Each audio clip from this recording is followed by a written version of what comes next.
Hello everyone. Today we will do chapter 10 of class 9th, which name is gravitation. We have already done its first part in which I have mentioned what is gravitation, what do you mean by universal law of gravitation, and what is the importance of universal law of gravitation. So you have to watch this part. You can check out my description box for their links. Today we will do free fall and acceleration due to gravity. What is free fall? Free fall क्या है? It is a condition, ये एक condition है in which an object is fall towards the earth surface. एक condition है जिसमें क्या होता है, ऑब्जेक्ट क्या होता है, फॉल होता है टुवर्ड्स द अर्थ सरफेस. क्यों हो रहा होता है fall? Due to the influence of the gravitational force of earth. किसकी वजह से हो रहा होता है? क्योंकि जो अर्थ है उस पर क्या लगा रही होती है, अपना ग्रेविटेशनल फोर्स लगा रही होती है. तो उसकी वजह से ही जो ऑब्जेक्ट होता है वो क्या कर रहा होता है, फ्री फॉल कर रहा होता है, नीचे की तरफ जा रहा होता है. ठीक है, नीचे की तरफ जा रहा होता है और उस टाइम पर एक ही फोर्स एक्ट करती है, एक ही फोर्स रिस्पॉन्सिबल होती है इस ऑब्जेक्ट को नीचे की तरफ जाने के लिए. कौन सी फोर्स होती है वो? जो अर्थ अपनी ओर से लगा रहा होता है, ग्रेविटेशनल फोर्स. ठीक है, और यहाँ पे हम कंसिडर करेंगे कि जो बाकी फोर्सेस हैं यहाँ पे कोई भी एक्ट नहीं कर रहा है, यहाँ पे बस एक ही फोर्स एक्ट कर रहा है. कौन सा? जो अर्थ लगा रही है, ग्रेविटेशनल फोर्स अपना. ठीक है, तो ये जो कंडीशन होती है ऑब्जेक्ट की, जहां वो फॉल कर रहा होता है towards the earth surface under the influence of the only one force, that is gravitational force of अर्थ. तो इस कंडीशन को हम क्या कहते हैं? Free fall. So let's do the definition. तो हम डेफिनेशन करते हैं इसका. Okay, what is free fall?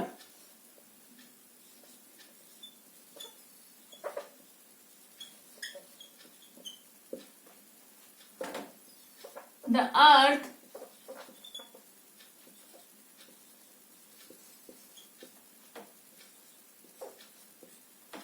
attracts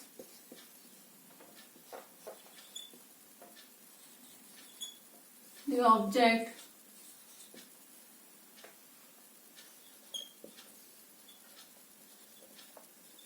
towards itself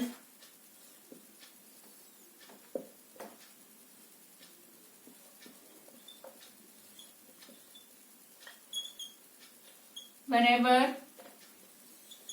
an object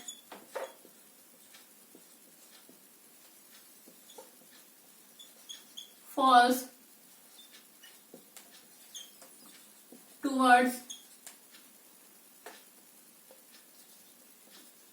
earth due to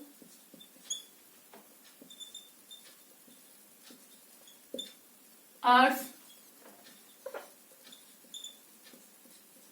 gravitational force,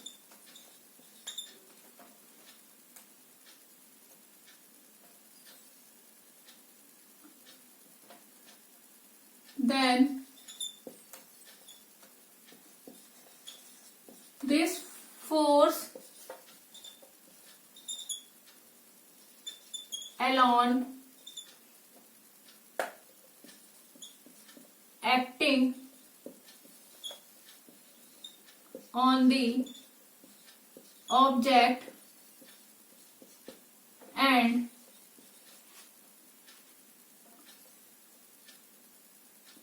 the object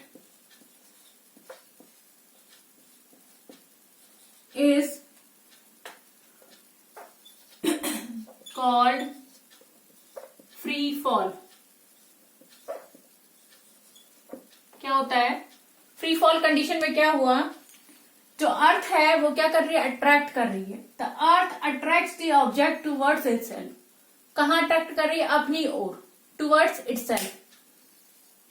Whenever an object falls towards earth due to earth's gravitational force, जब क्या होता है, object क्या होता है, फॉल हो रहा होता है टुवर्ड्स किसके, अर्थ के टुवर्ड्स फॉल कर रहा होता है due to the earth gravitational force. वहां पे क्या लग रहा होता है, अर्थ ग्रेविटेशनल फोर्स लग रहा होता है, उसके कारण ही वो क्या हो रहा था, अर्थ की ओर खिंच रहा होता है, अर्थ की ओर अट्रैक्ट हो रहा होता है, then this force alone acting on the object, और ये फोर्स, बस यही फोर्स लग रही होती है ऑब्जेक्ट के ऊपर, तो फिर क्या होगा, the object is called free fall.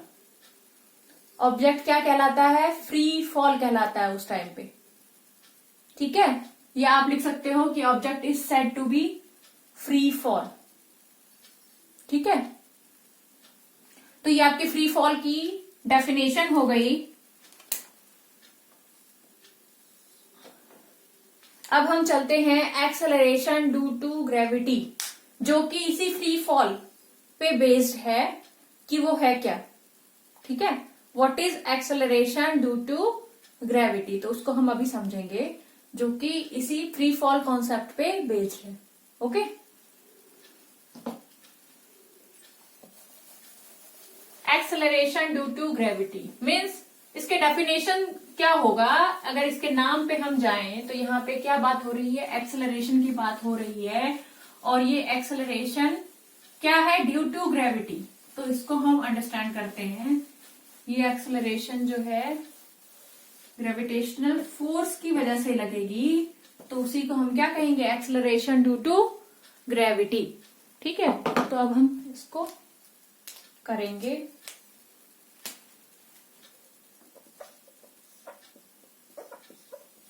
Acceleration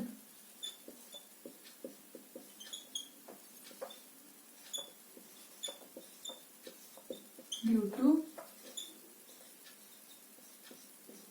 gravity. ठीक है, अब हम देखेंगे कि जो हमारा ऑब्जेक्ट है वो क्या कर रहा है, फ्री फॉल कर रहा है, मीन्स कि वो टुवर्ड्स दी अर्थ सरफेस जा रहा है। ठीक है, अर्थ सरफेस की तरफ जा रहा है, और वहां पे ग्रेविटेशनल फोर्स लग रहा है अर्थ का, वो अपनी ओर खींच रही है ऑब्जेक्ट को। ये कंडीशन क्या थी, फ्री फॉल की। उस टाइम पे उसमें मोशन है, उसकी वेलोसिटी क्या हो रही है, चेंज हो रही है एवरी इंस्टेंट। क्यों हो रही है, क्योंकि फोर्स जो है, अर्थ अपना ग्रेविटेशनल फोर्स लगा रही है, तो उस कंडीशन में मोशन की डायरेक्शन तो क्या होगी, सिमिलर होगी, डायरेक्शन उसकी चेंज नहीं हो रही है, टुवर्ड्स डाउनवर्ड ही वो जा रहा है ऑब्जेक्ट। बट उस कंडीशन में क्या हो रहा है, जो वेलोसिटी है, वेलोसिटी का जो मैग्नीट्यूड है, उसकी जो वैल्यू है वो चेंज हो रही है। क्यों चेंज हो रही है, क्योंकि अर्थ जो है अपना ग्रेविटेशनल फोर्स लगा रहा है उस ऑब्जेक्ट पे, तो उसका मोशन जो है वो चेंज हो रहा है। अब अगर वेलोसिटी चेंज होगी, तो वेलोसिटी जब चेंज होती है तो एक नया टर्म डिनोट होता है, वो टर्म क्या होता है, एक्सेलरेशन। जब हमारा चेंज इन वेलोसिटी होगा ऑब्जेक्ट का, तो वहां पे क्या प्रोड्यूस होगा, एक्सेलरेशन प्रोड्यूस होगा। तो इसलिए यहाँ पे इसको क्या कहा गया है, एक्सेलरेशन ड्यू टू ग्रेविटी। तो अब हम डेफिनेशन पहले करते हैं। ठीक है, acceleration due to gravity, when an object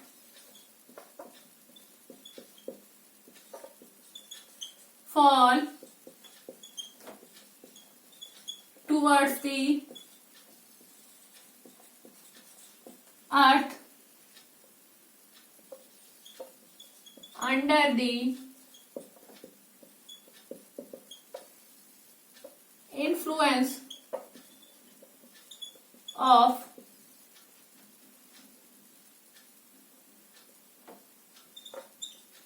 Earth's gravitational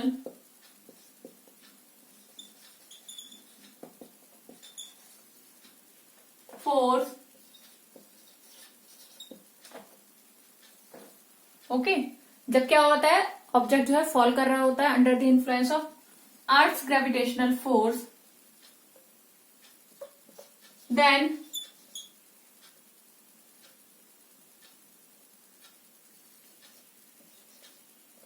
there is no change in the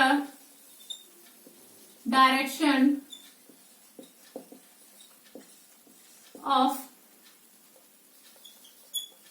motion of an object but there is change in the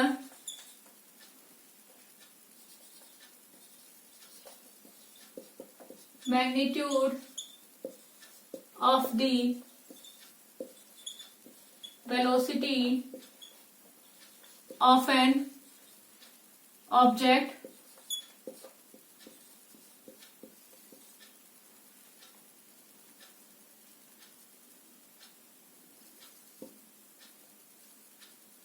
and this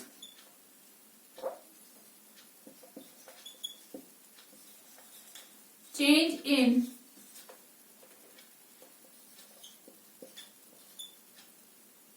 velocity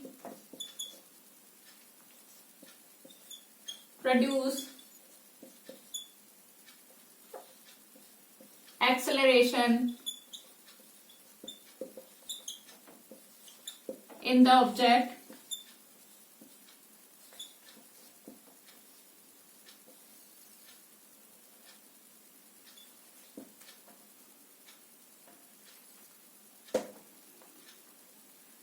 this acceleration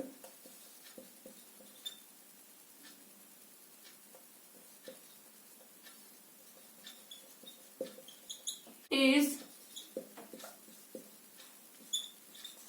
produced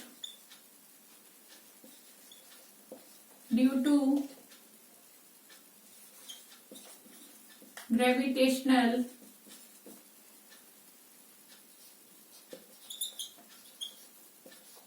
force of Earth. So this is called acceleration due to gravity. ठीक है, क्या acceleration due to gravity? When an object falls towards the earth under the influence of earth gravitational force. क्या हो रहा होता है जब object क्या कर रहा होता है? फॉल हो रहा होता है टुवर्ड्स द अर्थ, अर्थ की तरफ जो है वो फॉल कर रहा होता है ऑब्जेक्ट. ठीक है, क्यों फॉल कर रहा होता है? Under the influence of the earth gravitational force, क्योंकि अर्थ जो है अपना क्या लगा रही होती है? ग्रेविटेशनल फोर्स लगा रही होती है, इसलिए ऑब्जेक्ट क्या कर रहा है? अर्थ की तरफ खींचा जा रहा है. उस कंडीशन में then there is no change in the direction of motion, और you can see that there is no change in the direction of velocity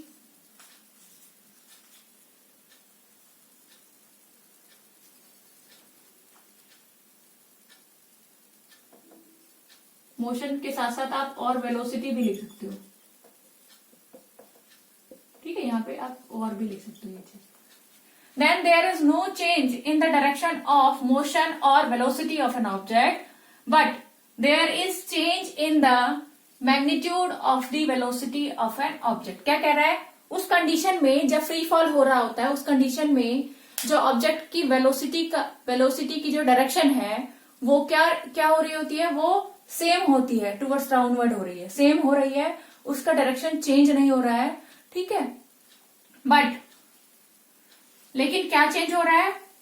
but there is change in the magnitude of the velocity of an object. But उसका magnitude जो है object का वो क्या हो रहा है? चेंज हो रहा है. क्यों हो रहा है? वैल्यू क्यों उसकी चेंज हो रही है वेलोसिटी की, ऑब्जेक्ट की?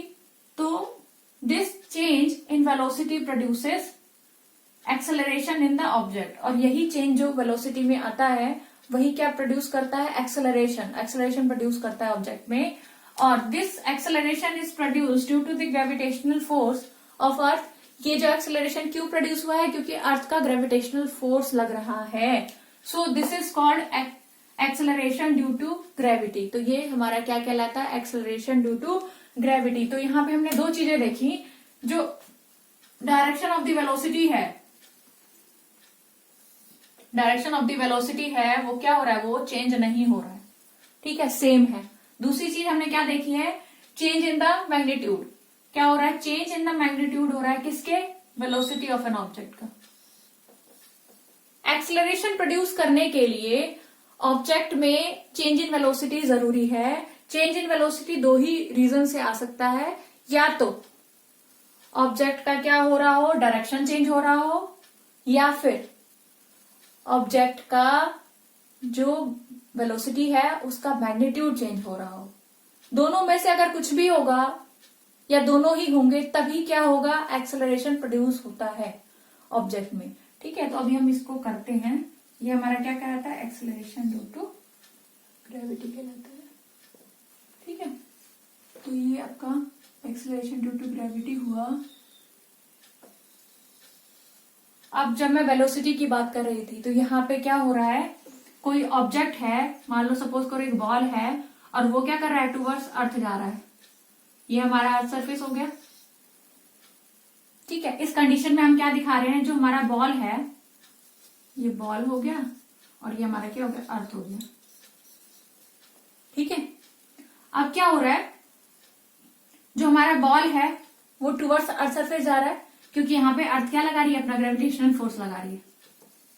ठीक है, ग्रेविटेशनल फोर्स लगा रही है यहाँ पे। कौन, अर्थ लगा रही है अपना ग्रेविटेशनल फोर्स।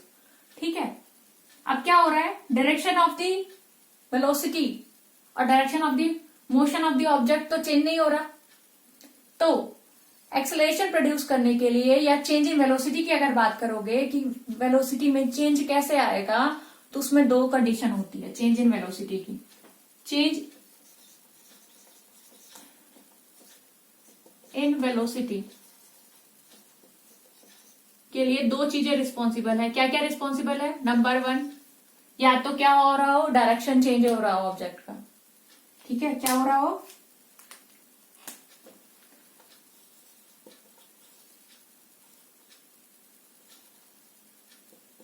डायरेक्शन चेंज हो रहा हो, या फिर सेकंड पॉइंट क्या हो, या फिर उसका क्या हो रहा हो, magnitude, value of velocity,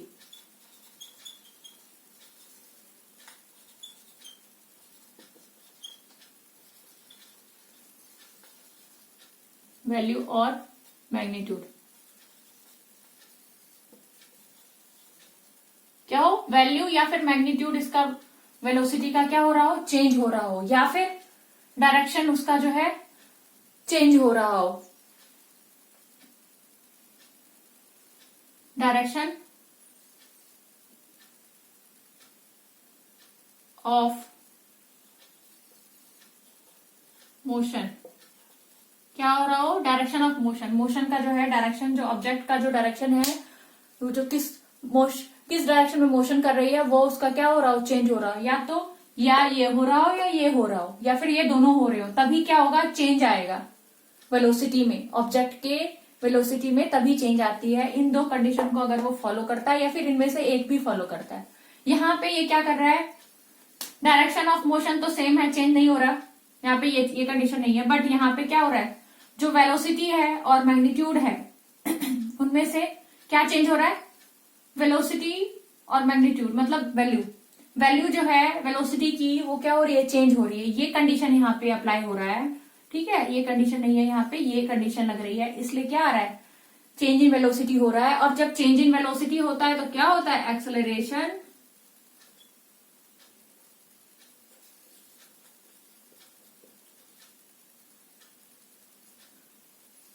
change in velocity होगा तो क्या होगा, एक्सेलरेशन प्रोड्यूस होगा, acceleration produce.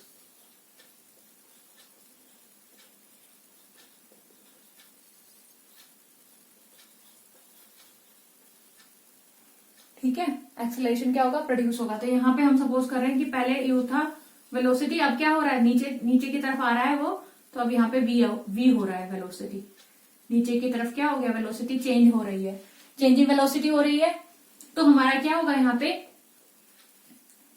u bye we हो जाए, फाइनल वेलोसिटी अपॉन में इनिशियल वेलोसिटी, ये final velocity minus initial velocity. Change in velocity हमारा क्या होता है, final velocity. Final velocity v है और इनिशियल वेलोसिटी क्या है, u है।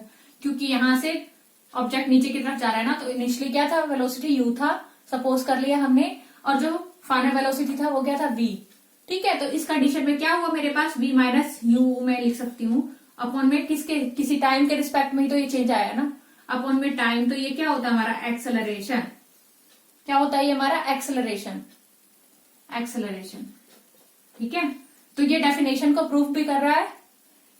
ठीक है, और यहाँ पे कौन सा किस टाइप का एक्सेलरेशन प्रोड्यूस हुआ है, जब object towards the earth surface जा रहा है, मोशन हमारा टुवर्ड्स दी अर्थ हो रहा है।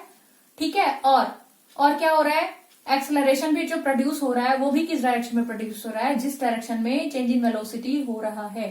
ठीक है, तो यहाँ चेंज इन वेलोसिटी किस डायरेक्शन में, नीचे टुवर्ड्स डाउनवर्ड, और एक्सेलरेशन भी हमारा प्रोड्यूस टुवर्ड्स डाउनवर्ड हो रहा है। तो ये वेलोसिटी भी सेम डायरेक्शन है और हमारा एक्सेलरेशन का भी क्या है, इन दोनों का अगर डायरेक्शन सेम होता है, डायरेक्शन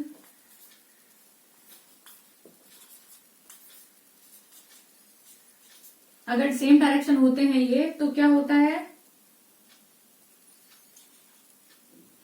तो ये जो एक्सेलरेशन प्रोड्यूस हुआ वो कौन से इन नेचर का हुआ, ये पॉजिटिव इन नेचर होगा। तो हम यहाँ पे क्या लिखेंगे, जो एक्सेलरेशन प्रोड्यूस हुआ है इसमें फ्री फॉलिंग में, जो यहाँ पे एक इस कंडीशन में जो एक्सेलरेशन प्रोड्यूस हो रहा है वो कौन सा है, कौन सी नेचर का है, ये हमारा कौन सी नेचर का है, ये हमारा पॉजिटिव एक्सेलरेशन है। ठीक है,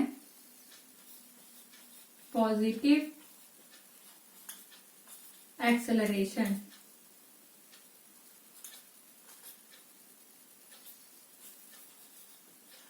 क्यों है पॉजिटिव एक्सेलरेशन, क्योंकि जो यहाँ पे हमारा वेलोसिटी है और एक्सेलरेशन है, इन दोनों की डायरेक्शन क्या है, सेम है। तो हमारा जो एक्सेलरेशन प्रोड्यूस हुआ है वो पॉजिटिव इन नेचर है, तो हम उस एक्सेलरेशन को क्या बोलेंगे, पॉजिटिव एक्सेलरेशन बोलेंगे। और यहाँ पे ये under the influence of gravitational force है, इसलिए इस एक्सेलरेशन को क्या बोला जा रहा है, एक्सेलरेशन ड्यू टू ग्रेविटी, और जिसको हम किससे डिनोट करते हैं, स्मॉल जी से। ठीक है, तो यहाँ पे इसको आप लिख सकते हो, इसको क्या बोला जाता है, एक्सेलरेशन ड्यू टू ग्रेविटी, और इसको हम डिनोट करते हैं स्मॉल जी से। तो यहाँ तो स्पेस नहीं बचा, आप यहाँ लिख सकते हो, it is denoted by small ji.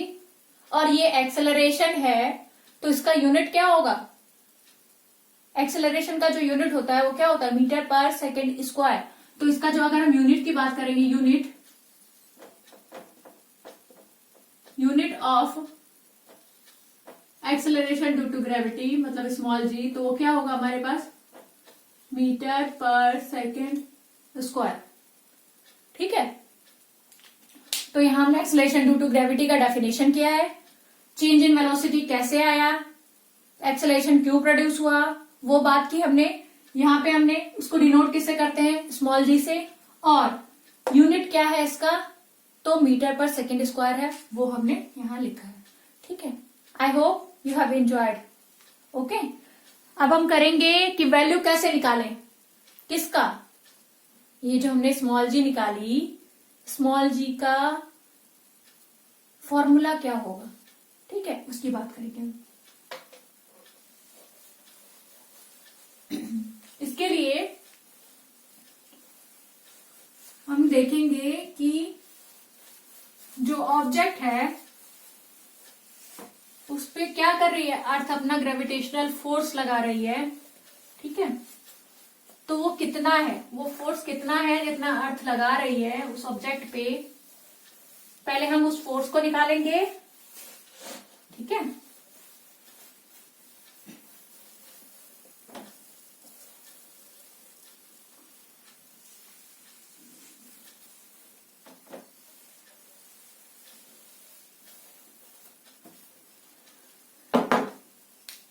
Value of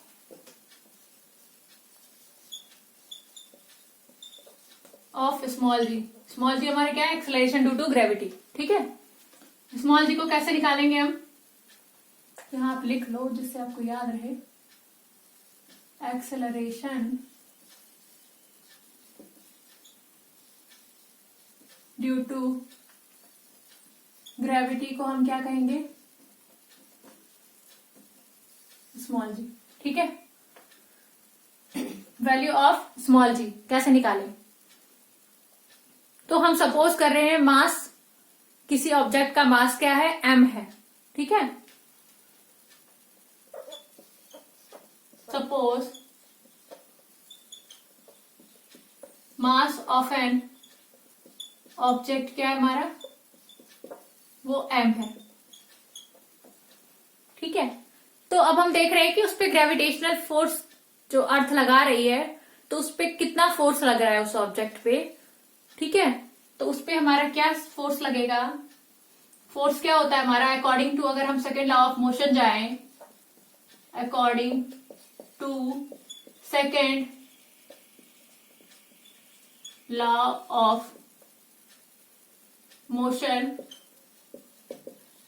क्या होता है हमारा फोर्स, क्या होता है सेकेंड लॉ ऑफ मोशन में हमने फोर्स को कैलकुलेट किया था, फोर्स का डेफिनेशन समझा था। तो फोर्स क्या होता है, force is equal to mass into acceleration. यहां पे एक्सेलरेशन हमारा क्या है, स्मॉल जी, क्योंकि हम ग्रेविटेशनल फोर्स की बात कर रहे हैं यहां पे, तो हमारा क्या होगा, एक्सेलरेशन क्या हो जाएगा, स्मॉल जी हो जाएगा। तो हम एफ को क्या लिख सकते हैं, स्मॉल जी। ठीक है, क्योंकि ये फोर्स क्या है, ये जो हमारा फोर्स है वो क्या है, आप यहां पे लिख लो,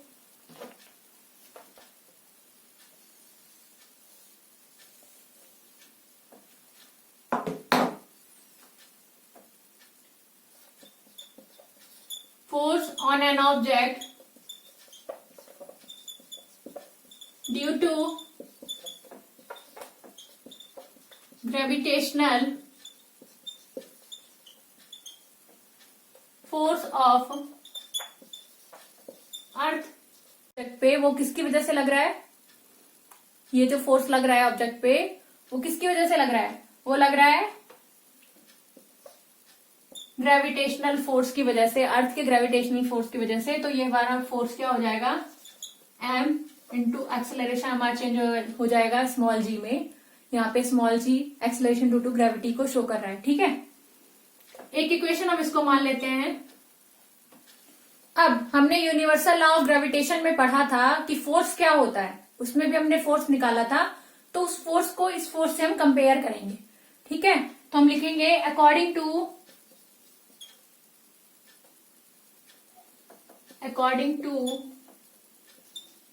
यूनिवर्सल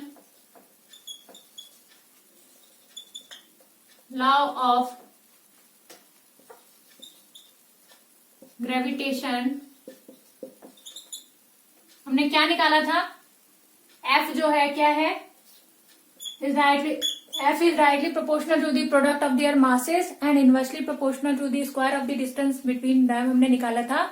और हमने क्या किया था, उसको जब हमने कंपाइल किया तो हमारे पास क्या आया था, F equal to GMM upon में D स्क्वायर। ये D स्क्वायर क्या है, यहाँ पे D स्क्वायर हमारा क्या है, distance between the two objects. हमने दो ऑब्जेक्ट माने थे और उनके बीच का डिस्टेंस माना था। सपोज कर लो यहाँ पे दो ऑब्जेक्ट हैं,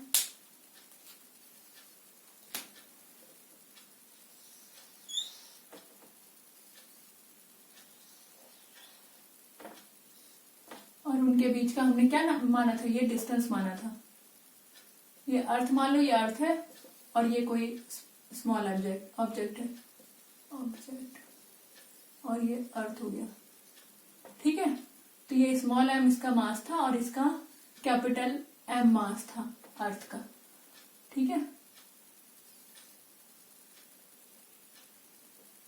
ठीक है, तो यहाँ पे according to universal law of gravitation क्या हो गया, F equal to GMM upon में D स्क्वायर। ठीक है, ये हमने मान लिया कि ये क्या है, सेकेंड इक्वेशन हमारा। अब हम क्या कर रहे हैं कि ये जो F की वैल्यू है इसको हम यहां रख रहे हैं, क्योंकि दोनों फोर्स हैं, दोनों एक दूसरे के इक्वल हो गए। तो हम यहाँ पे अगर हम कंपेयर करें फर्स्ट और सेकंड इक्वेशन को, तो कंपेयर करने के बाद लेफ्ट हैंड साइड अगर इक्वल है तो राइट हैंड साइड हम इक्वल लिख सकते हैं। ठीक है,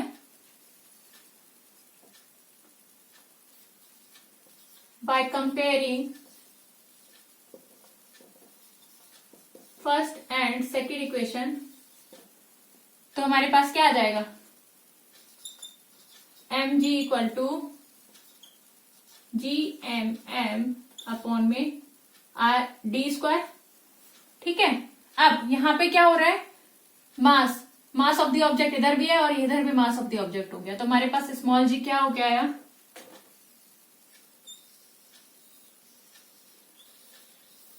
क्या आया हमारे पास, स्मॉल जी हमारे पास आया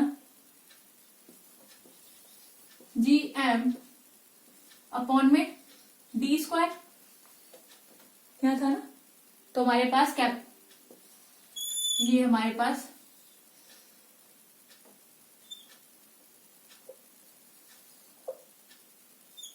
इसका वैल्यू आ गया है, किसका, कि हम स्मॉल जी कैसे निकालें। स्मॉल जी हमारा फॉर्मूला क्या होता है, GM अपॉन में d²। ठीक है, अब इसका कांस्टेंट वैल्यू जो हमारे अर्थ पे एप्लीकेबल है, अगर हम अर्थ की बात करें तो उसके लिए हमें सपोज करना पड़ेगा कि एक ऑब्जेक्ट अर्थ है और दूसरा जो है क्या है, मास, दूसरा जो है हमारा ऑब्जेक्ट वो क्या है, नियर बाय है, बिल्कुल अर्थ सरफेस के बिल्कुल नियर बाय। यहाँ तो हमने थोड़ा डिस्टेंस दिखाया है, वहां अब हम सपोज करेंगे कि हमारा जो ऑब्जेक्ट है कहाँ पे है, बिल्कुल ही अर्थ सरफेस पे है। ठीक है, ये हमारा ऑब्जेक्ट हो गया, ये हमारा अर्थ हो गया। ठीक है, और ऑब्जेक्ट जो है कहाँ है, बिल्कुल ही अर्थ सरफेस है, नियर बाय अर्थ सरफेस है, तो हमारा जो रेडियस होगा वही डिस्टेंस हो जाएगा ऑब्जेक्ट का। टोटल जो हम डिस्टेंस निकाल रहे हैं यहाँ पे, डिस्टेंस वो क्या हो जाएगा, यही हो जाएगा ना रेडियस। अगर क्या है, अर्थ सरफेस पे ही ऑब्जेक्ट है, यहाँ पे ऑब्जेक्ट आ गया, तो इनका जो डिफरेंस होगा, यहाँ जो डिस्टेंस हम निकाल रहे थे वो क्या हो जाएगा, r हो जाएगा, रेडियस हो जाएगा अर्थ का, रेडियस हो जाएगा। तो हमारा d जो है वो क्या हो जाएगा, अगर हम यहाँ पे मान रहे हैं कि object is nearer to earth surface, क्या है, ऑब्जेक्ट जो है बिल्कुल ही नियरर है अर्थ सरफेस के, तो उस कंडीशन में क्या होगा, हमारा जो d है, d मीन्स क्या था हमारा, d था यहाँ पे डिस्टेंस बिटवीन टू ऑब्जेक्ट्स। ठीक है, डिस्टेंस बिटवीन टू ऑब्जेक्ट्स हमारा d।